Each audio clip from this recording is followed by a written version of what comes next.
I think the challenges and opportunities of the new curriculum are probably the same as they've always been.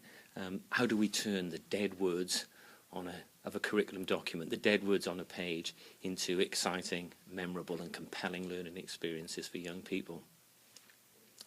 I think it's helpful if we can think of ourselves as teachers as designers or architects of learning experiences, as opposed to, which is a much more enjoyable job than seeing yourselves as a postman of facts into the heads of kids.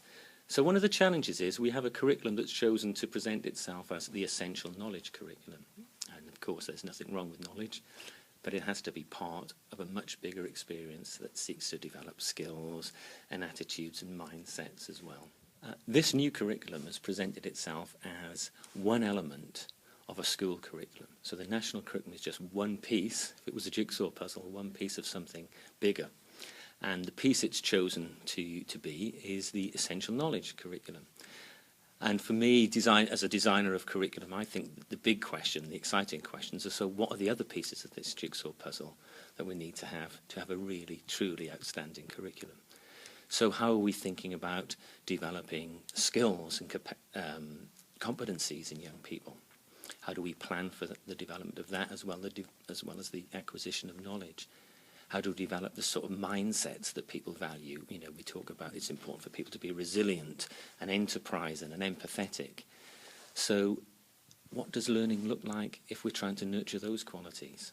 How do we teach resilience? And I think these are the design challenges for teachers who see themselves as architects of learning. I found the metaphor of a tree a useful way to get people to think. You know, when you think of a tree above the ground, its branches and leaves, you can think of the curriculum as it's often described, with the branches of learning, the disciplines, the branch of science, humanities, the arts. And they're important things. You know, it's important to be able to think like a scientist, or to be able to create and express ideas like an artist. And on those branches, we have the leaves of lessons, maybe the parts of speech or the life cycle of a river. But equally important, preparing children for an uncertain future, is the bit that's below the ground. That's the roots, I call them the deep roots of learning. And I think they're things like the habits of mind. You know, are you enterprising? Are you resilient? Are you willing to take a risk and have a go? And the skills, am I a good researcher? Am I literate and numerate? Have I got good thinking skills?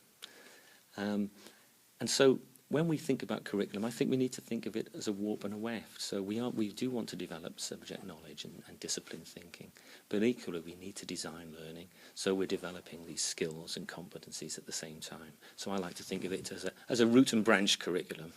Okay, I find the metaphor or the language of being an architect of learning really useful, certainly more useful than the analogy of being a postman delivering knowledge. If you think about the way architects work, and within a set of building regulations, they use their imagination and their creativity to come up with incredible buildings, like the Sydney Opera House or the London Gherkin. I think if we see ourselves as designers of learning and have a set of principles which we bring to life, that's how the curriculum becomes exciting.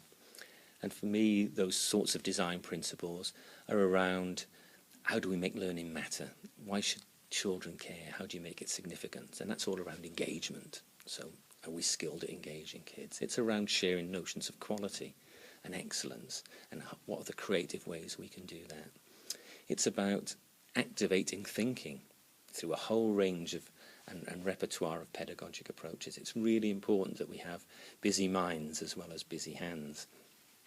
It's about how we respond to children and offer feedback so they can reflect and grow and see themselves as learners. And I think it's also around affirmation, that we celebrate kids as learners, and do we do enough so that they see themselves as successful learners. And I suppose over the top of all that, creating the weather, is the effort we put in to creating the climate for learning, the relationships and the climate in the classroom. You know, is it okay to make a mistake? Is it okay to ask questions? Is it okay to learn from failure? So if we get those sorts of things right, and when we think about designing learning, they're in our head.